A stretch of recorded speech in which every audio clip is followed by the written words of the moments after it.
तो आज के इस वीडियो में हम लोग स्टोरी ऑफ इंग्लिश का जितने भी ऑब्जेक्टिव क्वेश्चंस हैं, इंपॉर्टेंट ऑब्जेक्टिव क्वेश्चंस, उसको हम लोग इस के आज के वीडियो में कवर करेंगे। तो आप इस वीडियो को एक टेस्ट के रूप में आपको देना है, यानी कि यहाँ पे आपको क्वेश्चन दिया जाएगा प्लस आपको 4 ऑप्शंस दिए जाएंगे। इसको आपको कॉपी में आपको इसका आंसर टिक लगाना है और लास्ट में हमको कमेंट करके बताना है जो आपका कितना इसमें से आंसर सही हुआ। तो चलिए दोस्तों शुरू करते हैं बिना टाइम वेस्ट किए हुए। कह रहा है choose the correct answer. First number question है the English language is much younger than dash, यानी कि इंग्लिश लैंग्वेज जो है वो यंगर है इनमें से किससे।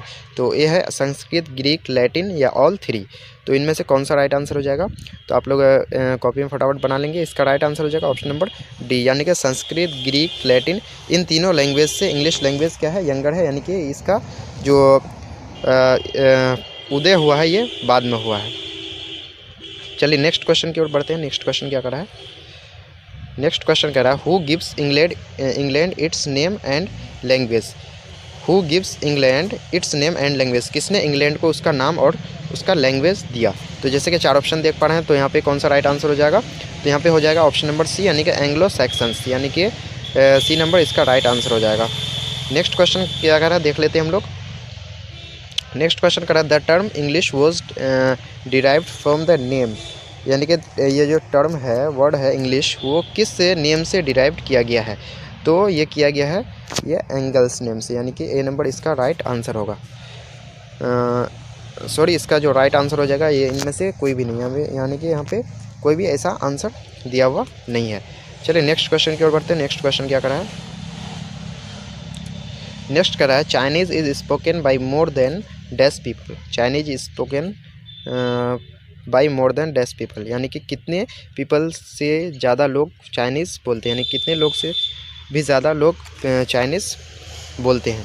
तो यहाँ पे हो जाएगा 8 मिलियन, यानी कि 80 लाख से भी ज़्यादा लोग चाइनीज़ लैंग्वेज का यूज़ करते हैं। चलिए नेक्स्ट क्वेश्चन क्या कर रहा है। नेक्स्ट क्वेश्चन की ओर देख लेते हैं। नेक्स्ट क्वेश्चन कर रहा है the history of English language is just about dash years old. The history of English language is just about dash years old, यानी कि इंग्लिश लैंग्वेज का जो हिस्ट्री है, इतिहास है, वो सिर्फ डैश साल पुराना है। तो आप लोग इसका आंसर फटाफट कॉपी में कर लीजिए। यहाँ पे अगर राइट आंसर की बात करें तो हो जाएगा ऑप्शन नंबर सी, यानी कि 1500 यानी कि 1500 साल जो हिस्ट्री है इंग्लिश लैंग्वेज का 1500 साल पुराना है। नेक्स्ट है question middle English covers. Middle English covers, यानी कि किस पीरियड में मिडिल इंग्लिश का जो है, मिडिल इंग्लिश को किस किस पीरियड के बीच में रखा जाता है। तो मिडिल इंग्लिश यहाँ जैसे कि आप ऑप्शन देख पा रहे होंगे 4 ऑप्शन, तो यहाँ पे राइट आंसर हो जाएगा ऑप्शन नंबर 4, यानी कि 1150 AD से, यानी कि 1150 ईस्वी से 1500 ईस्वी के बीच के इंग्लिश पीरियड को बोलते हैं मिडिल इंग्लिश। नेक्स्ट क्वेश्चन की ओर बढ़ते हैं। नेक्स्ट क्वेश्चन क्या कर रहा है। नेक्स्ट क्वेश्चन करा है in England printing press was invented it. काफ़ी इंपॉर्टेंट क्वेश्चन है। In England printing press was invented in, यानी कि इंग्लैंड में जो है प्रिंटिंग प्रेस का इन्वेंशन आविष्कार कब हुआ। तो यहाँ पे राइट आंसर हो जाएगा 1476, यानी कि ए नंबर इसका राइट आंसर होगा। काफ़ी इंपॉर्टेंट क्वेश्चन, आप इसको ज़रूर ध्यान रखेंगे। चलिए नेक्स्ट क्वेश्चन की ओर बढ़ते हैं। नेक्स्ट क्वेश्चन कह रहा है old English period covers. Old English period covers, तो जैसे कि 4 ऑप्शन देख पा रहे हैं, तो यहाँ पे राइट आंसर हो जाएगा ऑप्शन नंबर ए, यानी कि 449 AD, यानी कि ईस्वी से लेकर के 1066 ईस्वी तक। नेक्स्ट क्वेश्चन की ओर बढ़ते हैं फटाफट। नेक्स्ट क्वेश्चन कह रहा है the Norman conquest in England to place in dash AD in dash. तो यहाँ पे जैसे कि 4 ऑप्शन देख पा रहे हैं, तो इसका जो राइट आंसर हो जाएगा ऑप्शन नंबर 2 हो जाएगा, यानी कि AD 1066, यानी कि 1066। अगला क्वेश्चन है इन द ओई पीरियड, यानी कि old English period, in the old English period the 2 major influences were, यानी कि ओल्ड इंग्लिश पीरियड में 2 मेजर इन्फ्लुएंसेस कौन कौन से थे। तो यहाँ पे राइट आंसर की बात करें तो हो जाएगा ऑप्शन नंबर सी, यानी कि Latin and Scandinavian. Latin and Scandinavian इसका राइट आंसर हो जाएगा। नेक्स्ट क्वेश्चन की ओर बढ़ते हैं। कह रहा है about dash Christianity began to spread in English. About dash, यानी कि क्रिश्चियनिटी जो है वो कब बिगेन हुआ इस इंग्लिश को स्प्रेड करने के लिए, फैलाने के लिए। तो इसका राइट आंसर हो जाएगा अबाउट 600 AD, यानी कि 600 ईस्वी में। नेक्स्ट है the golden period of old English literature was the era of, यानी कि ओल्ड इंग्लिश का golden period, old English literature का जो गोल्डन पीरियड कहा जाता है वो किसके ज़माने को कहा जाता है, किसके एरा को कहा जाता है। तो यहाँ पे राइट आंसर हो जाएगा ऑप्शन नंबर ए, यानी कि किंग एल्फ्रेड के एरा को golden period of old English literature कहा जाता है। नेक्स्ट क्वेश्चन कह रहा है middle English period is accepted to be from, यानी कि मिडिल इंग्लिश पीरियड कब से कब तक एक्सेप्ट किया जाता है। तो यहाँ पे राइट आंसर हो जाएगा ऑप्शन नंबर ए, यानी कि 1150 ईस्वी से लेकर के 1500 ईस्वी तक। नेक्स्ट क्वेश्चन कह रहा है the printing press was set up by William Caxton, ध्यान रखेंगे William Caxton at the Westminster Abbey English in dash, यानी कि कब। तो यहाँ पे राइट आंसर हो जाएगा ऑप्शन नंबर बी, यानी कि 1476, जैसे कि अभी हम लोग ने इससे पहले के क्वेश्चंस में इसको कवर किया था। नेक्स्ट क्वेश्चन है the first phase of middle English literature covers the period dash, यानी कि मिडिल इंग्लिश लिटरेचर का पहला फेज वो किस पीरियड को कवर करता है। तो यहाँ पे राइट आंसर हो जाएगा ऑप्शन नंबर सी, यानी कि 1150 से 1215 ईस्वी। नेक्स्ट है the second phase of middle English literature covers the period, यानी कि मिडिल इंग्लिश लिटरेचर का जो सेकेंड फेज है वो कब से कब तक का पीरियड कवर करता है। तो राइट आंसर हो जाएगा यहाँ पे डी नंबर, यानी कि 1250 से 1350। नेक्स्ट क्वेश्चन देख लेते हैं क्या कर रहा है मॉडर्न इंग्लिश बिगिंस फ्रॉम, तो काफ़ी इंपॉर्टेंट क्वेश्चन है, इसको आप जरूर ध्यान रखेंगे। मॉडर्न इंग्लिश बिगिंस फ्रॉम, तो कब से बिगिंस हुआ है मॉडर्न इंग्लिश। तो यहाँ पे अगर राइट आंसर की बात करें तो हो जाएगा ऑप्शन नंबर ए, यानी कि 1500 ईस्वी। 1500 ईस्वी आप ज़रूर ध्यान रखेंगे, 1500 ईस्वी से जो है मॉडर्न इंग्लिश का पीरियड शुरू होता है। नेक्स्ट क्वेश्चन है the printing technology was introduced in English in, यानी कि इन इंग्लैंड इन। तो यहाँ पे राइट आंसर हो जाएगा ऑप्शन नंबर बी, यानी कि 1476। नेक्स्ट क्वेश्चन क्या कर रहा है, नेक्स्ट क्वेश्चन कह रहा है that dash was also known as the Augustan age, dash was also known as the Augustan age, यानी कि ऑगस्टन एज के नाम से किसको जाना जाता है। तो यहाँ पे राइट आंसर हो जाएगा ऑप्शन नंबर 3, यानी कि 18th सेंचुरी को ऑगस्टन एज के नाम से जाना जाता है। नेक्स्ट है the British grammar was written by J Buchanan in dash, यानी कि ब्रिटिश ग्रामर जो है वो जे बुकानन के द्वारा लिखा गया, कब लिखा गया। तो राइट आंसर हो जाएगा ऑप्शन नंबर ए, यानी कि 1762 में, यानी कि 1762 में। काफ़ी इंपॉर्टेंट क्वेश्चन है, आप इसको ज़रूर ध्यान रखेंगे। नेक्स्ट क्वेश्चन है dash has the largest number of native speakers, किसके पास लार्जेस्ट नंबर बहुत ही ज़्यादा संख्या में नेटिव स्पीकर्स है। तो यहाँ पे राइट आंसर हो जाएगा ऑप्शन नंबर ए, यानी कि चाइनीज़ के पास बहुत ही ज़्यादा नेटिव स्पीकर्स है, क्योंकि उसकी आबादी भी बहुत ही ज़्यादा है। चाइनीज़ भाषा को मंडारिन बोलते हैं, मंडारिन, ध्यान रखेंगे आप। नेक्स्ट क्वेश्चन की ओर बढ़ते हैं। नेक्स्ट क्वेश्चन कह रहा है in the UK the USA, UK means United kingdom, the USA, तो ध्यान रखेंगे यूके हो गया, यूएसए हो गया, इसमें द का यूज़ आगे होता है, जबकि किसी भी और कंट्रीज़ के आगे द का यूज़ नहीं होता। तो in the UK the USA Ireland Canada Australia New Zealand and South Africa English is spoken as a, यानी कि इन देशों में इंग्लिश को किस रूप में बोला जाता है। तो राइट आंसर हो जाएगा मदर टंग, यानी कि मातृभाषा के रूप में बोला जाता है।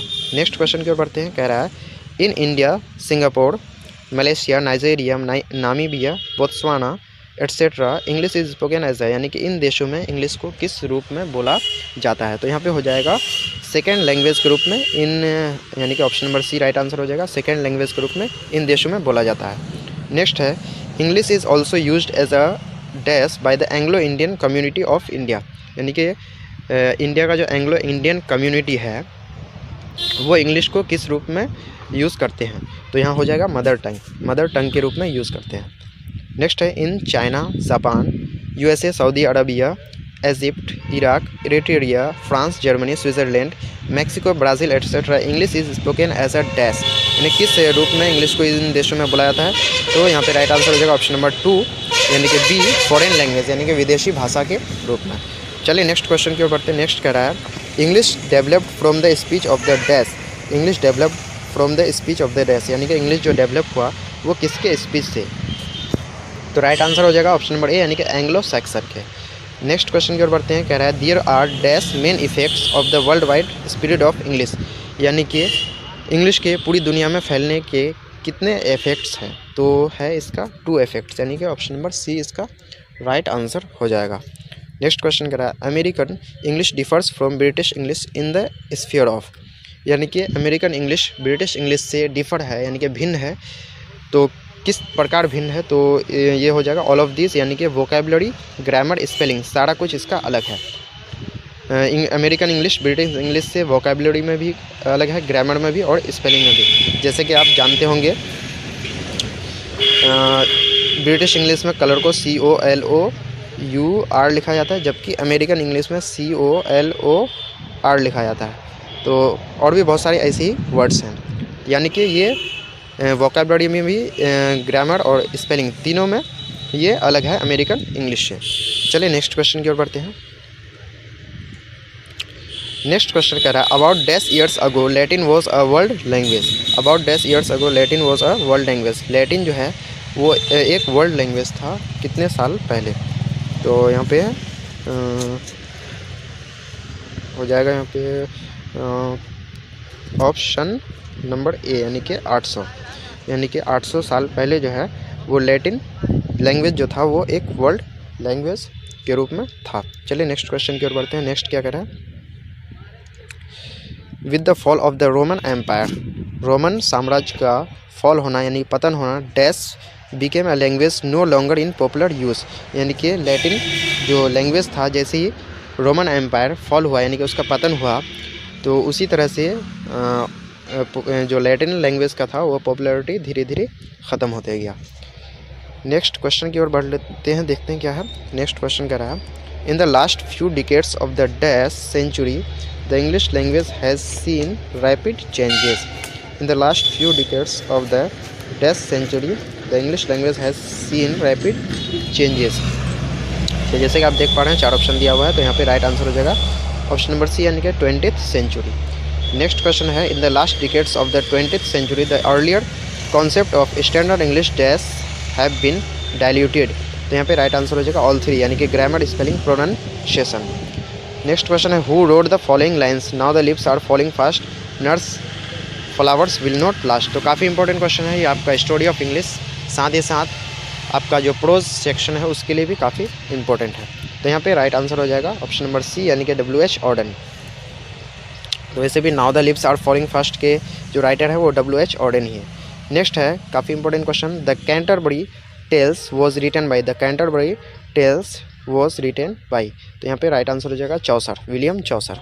नेक्स्ट क्वेश्चन है the fairy queen was written by, तो हो जाएगा यहाँ पे राइट आंसर स्पेंसर। तो काफ़ी इंपॉर्टेंट क्वेश्चन है, यहाँ पे आप ज़रूर इसको ध्यान रखेंगे। नेक्स्ट है doctor Faustus was written by. Doctor Faustus was written by. तो यहाँ पे राइट आंसर हो जाएगा ऑप्शन नंबर ए, यानी कि क्रिस्टोफर मार्लोवे। नेक्स्ट क्वेश्चन है Edward second was written by. Edward second को किसने लिखा। तो यहाँ पे राइट आंसर हो जाएगा ऑप्शन नंबर बी, यानी कि मार्लोवे। ये काफ़ी इंपॉर्टेंट क्वेश्चन है, वेरी वेरी इंपॉर्टेंट क्वेश्चन आपके बोर्ड एग्जाम के लिए। कह रहा है Venus and Adonis was composed by. Venus and Adonis was composed by. तो यहाँ पे राइट आंसर हो जाएगा शेक्सपियर इसका राइट आंसर हो जाएगा। नेक्स्ट क्वेश्चन है ये भी काफ़ी इंपॉर्टेंट क्वेश्चन है, कह रहा है Hamlet is a dash. Hamlet क्या है, हैमलेट इज़ अ डैश। तो यहाँ पे राइट आंसर हो जाएगा ऑप्शन नंबर बी, यानी कि ट्रेजेडी है। क्या है, हैमलेट एक ट्रेजेडी है। चलिए नेक्स्ट क्वेश्चन की ओर बढ़ते हैं। कह रहा है King Lear is a, King Lear जो है वो क्या है। तो यहाँ पे हो जाएगा किंग लियर एक ड्रामा है। किंग लियर एक क्या है, ड्रामा है। तो आप इसको ज़रूर ध्यान रखेंगे। चलिए नेक्स्ट क्वेश्चन की ओर बढ़ रहे हैं। नेक्स्ट क्वेश्चन काफ़ी इंपॉर्टेंट क्वेश्चन है, वेरी वेरी इंपॉर्टेंट क्वेश्चन आपके बोर्ड एग्जाम के लिए। कह रहा है paradise lost was written by. तो यहाँ पे राइट आंसर हो जाएगा ऑप्शन नंबर सी, यानी कि Milton, John Milton. Paradise lost को जो है इसके जो राइटर हैं वो जॉन मिल्टन है। काफ़ी इंपॉर्टेंट क्वेश्चन, आप इसको ज़रूर ध्यान रखेंगे। नेक्स्ट है paradise regained was written by. Paradise regained was written by. तो ऑप्शन नंबर ए, यानी कि जॉन मिल्टन इसका राइट आंसर हो जाएगा। नेक्स्ट है Mac Flecknoe was written by. तो यहाँ पे राइट आंसर हो जाएगा ड्राइडन राइट आंसर हो जाएगा। Hudibras was written by. तो हाइडी ब्रास कौन लिखे हैं। तो यहाँ पे राइट आंसर हो जाएगा ऑप्शन नंबर ए, यानी कि बटलर। नेक्स्ट है rape of the lock was written by. तो यहाँ पे हो जाएगा आंसर अलेक्जेंडर पोप इसका राइट आंसर हो जाएगा। Who wrote this line? To err is human, to forgive is divine. To err is human, to forgive is divine. तो यहाँ पे हो जाएगा pope.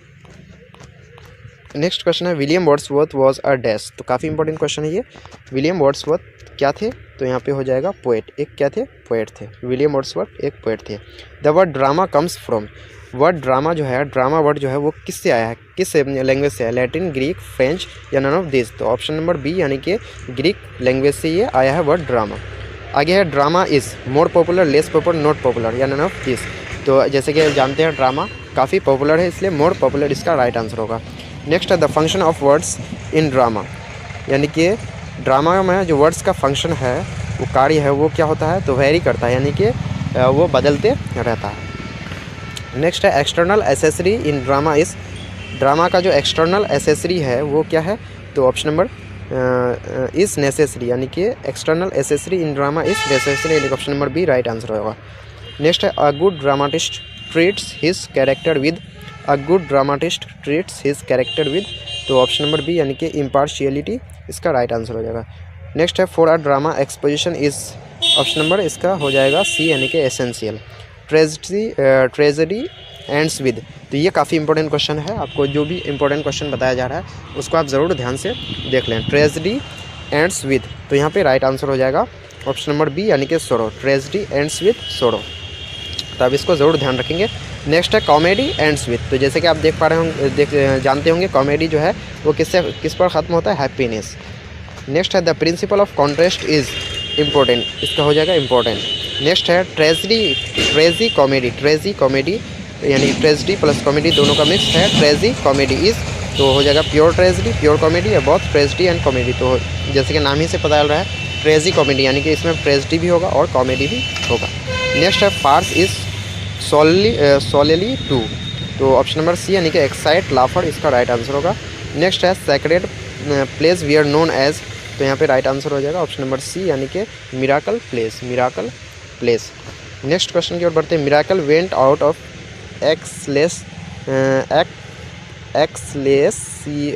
एक्सलेसियस tackle hand by the years, तो इसका राइट आंसर होगा ऑप्शन नंबर सी यानी कि 1300। मोरालिटी प्लेस डेवलप्ड इन, तो हो जाएगा इसका middle ages, morality plays developed in middle ages. Next है the first English tragedy by, तो इसका राइट आंसर हो जाएगा गॉडबो डक। नेक्स्ट है हेमलेस वॉज रिटन बाय, तो जैसे हम लोगों ने इससे पहले भी बात किया, तो इसका राइट आंसर हो जाएगा शेक्सपियर। आगे है ओथेलो इज़ अ डैश, तो ओथेलो क्या है? एक ट्रेजेडी है, ध्यान रखेंगे। ओथेलो क्या है? एक ट्रेजेडी। काफ़ी इंपॉर्टेंट क्वेश्चन है ये आपके बोर्ड एग्जाम के लिए, तो जो भी इंपॉर्टेंट क्वेश्चंस बताया जाता है उसको आप ज़रूर ध्यान रखेंगे। नेक्स्ट है doctor Faustus was written by, तो इसका राइट आंसर हो जाएगा ऑप्शन नंबर ए यानी कि मार्क लोवे। नेक्स्ट क्वेश्चन की ओर बढ़ते हैं। नेक्स्ट क्वेश्चन है queen Elizabeth reigned from, queen Elizabeth reigned from यानी कि कब से कब तक उसका शासन रहा? तो क्वीन एलिजाबेथ इसका शासन रहा 1558 से 1603, यानी कि 1558 से 1603 तक। चलिए नेक्स्ट क्वेश्चन की ओर बढ़ते हैं। नेक्स्ट क्वेश्चन का रहा है murder in the cathedral was written by, murder in the cathedral was written by, तो ऑप्शन नंबर सी यानी कि टी.एस. एलियट इसका राइट आंसर हो जाएगा। नेक्स्ट है the greatest achievement of 18th century is the rise of dash, यानी कि 18th century का जो सबसे महानतम अचीवमेंट है वो क्या है? तो हो जाएगा नॉवेल। अगला है बुनियान वॉज बॉर्न इन, बुनियान कब उसका जन्म कब हुआ? तो ऑप्शन नंबर ए यानी कि 1628। नेक्स्ट है the pioneer of the modern novel is, तो मॉडर्न नॉवेल का जो है पायोनियर कहा जाता है, हीरा कहा जाता है, इसको कहा जाता है, तो ऑप्शन नंबर बी यानी कि बुनियान को। Daniel Dafoe was died in, तो काफ़ी इंपॉर्टेंट क्वेश्चन है। Daniel Dafoe was died in, तो कब डाइड हुआ? तो 1731 में। नेक्स्ट क्वेश्चन कह रहा है the father of the modern novel is, तो काफ़ी इंपॉर्टेंट क्वेश्चन है, very important question. The father of the modern novel is, तो फादर मॉडर्न नॉवेल का फादर किसको कहता है? तो रिचर्डसन को। किसको? रिचर्डसन को। काफ़ी इंपॉर्टेंट क्वेश्चन है। अगला क्वेश्चन है the name of the writer of the Pamela, Pamela के लेखक का नाम है, तो ऑप्शन नंबर सी यानी कि रिचर्डसन। क्या हो जाएगा? रिचर्डसन इसका राइट आंसर हो जाएगा। आगे है Tom Jones was written by, Tom Jones किसके द्वारा लिखा गया? तो ऑप्शन नंबर सी यानी कि फील्डिंग के द्वारा लिखा गया था। नेक्स्ट है fielding gave genuine pictures of dash, तो यहाँ पे राइट आंसर हो जाएगा ऑप्शन नंबर 2 यानी कि मेन एंड वीमेन। नेक्स्ट है Oliver Goldsmith was born in, तो ऑप्शन नंबर ए यानी कि 1728 इसका राइट आंसर होगा। नेक्स्ट क्वेश्चन काफ़ी इंपॉर्टेंट क्वेश्चन है, बोल रहा है pride and prejudice was written by, तो यहाँ पे राइट आंसर हो जाएगा ऑप्शन नंबर 3 यानी कि जॉन ऑस्टन। जॉन ऑस्टन इसका राइट आंसर होगा। काफ़ी इंपॉर्टेंट क्वेश्चन है ये, अब इसको ज़रूर ध्यान में रखेंगे। नेक्स्ट है scene was made essential element in fiction by, तो ऑप्शन नंबर 3 यानी कि स्कॉट। स्कॉट के द्वारा सीन को काफ़ी एसेंशियल एलिमेंट बनाया गया था फिक्शन में। नेक्स्ट है Pickwick papers. Pickwick papers was written by, तो काफ़ी इंपॉर्टेंट क्वेश्चन है। ये किसके द्वारा लिखा गया पिक विक पेपर्स, तो राइट आंसर इसका हो जाएगा ऑप्शन नंबर ए यानी कि डिकेंस। चार्ल्स डिकेंस के द्वारा इसको लिखा गया है। काफ़ी इंपॉर्टेंट क्वेश्चन है। नेक्स्ट क्वेश्चन की ओर बढ़ते हैं। कह रहा है David Copperfield was written by. David Copperfield was written by, तो काफ़ी इंपॉर्टेंट क्वेश्चन है ये भी, काफ़ी इंपॉर्टेंट। ऑप्शन नंबर सी यानी कि डिकेंस, चार्ल्स डिकेंस इसका राइट आंसर हो जाएगा। चलिए नेक्स्ट क्वेश्चन की बढ़ते हैं। बोल रहा है RL. Stevenson was born in. RL. Stevenson was born in, तो ऑप्शन नंबर 3 यानी कि 1850 में इसका जन्म हुआ था। चलिए नेक्स्ट क्वेश्चन की ओर बढ़ते हैं। नेक्स्ट क्वेश्चन क्या कर रहा है। The novel was made as serious as a heart medium as poetry by, तो इसका राइट आंसर हो जाएगा ऑप्शन नंबर बी यानी कि थॉमस हार्डी। नेक्स्ट है the romantic adventures in the novels we are introduced by, तो right answer हो जाएगा आर.एल. स्टीवेंसन। अगला है काफ़ी इंपॉर्टेंट क्वेश्चन है। D H. Lawrence was a. D H. Lawrence क्या थे, तो इंडियन नॉवेलिस्ट थे, अमेरिकन राइटर थे, या फिर कैरेबियन राइटर थे, या फिर ब्रिटिश राइटर थे, तो यहाँ पे राइट आंसर हो जाएगा जो वो थे क्या बोलते हैं ब्रिटिश राइटर, यानी कि अंग्रेज़ लेखक थे, यानी कि इंग्लैंड के लेखक थे कौन, डी.एच. लॉरेंस। काफ़ी इंपॉर्टेंट क्वेश्चन है, आप ज़रूर ध्यान रखेंगे। नेक्स्ट क्वेश्चन कह रहा है Rajmohan's wife was written by. Rajmohan's wife, काफ़ी इंपॉर्टेंट क्वेश्चन। राजमोहन्स वाइफ ये जो बुक है वो किसके द्वारा लिखा गया है, तो 4 ऑप्शन जैसे कि आप सामने दिया हुआ है, तो यहाँ पे राइट आंसर हो जाएगा ऑप्शन नंबर सी यानी कि बंकिम चंद्र के द्वारा लिखा गया है राजमोहन्स वाइफ। नेक्स्ट है Coolie was written by. Coolie was written by, तो काफ़ी इंपॉर्टेंट क्वेश्चन है। कूली किसके द्वारा लिखा गया है, तो यहाँ पे जैसे कि 4 ऑप्शन देख पा रहे हैं, तो कूली लिखा गया है ऑप्शन नंबर सी यानी कि मुल्कराज आनंद के द्वारा। काफ़ी इंपॉर्टेंट क्वेश्चन है। कूली किसके द्वारा लिखा गया है, मुल्कराज आनंद के द्वारा। काफ़ी इंपॉर्टेंट क्वेश्चन है ये आपके बोर्ड एग्जाम के लिए। नेक्स्ट है serpent and the rope was written by. Serpent and the rope was written by, तो काफ़ी इंपॉर्टेंट क्वेश्चन है। इसका राइट आंसर हो जाएगा राजा राव। Next question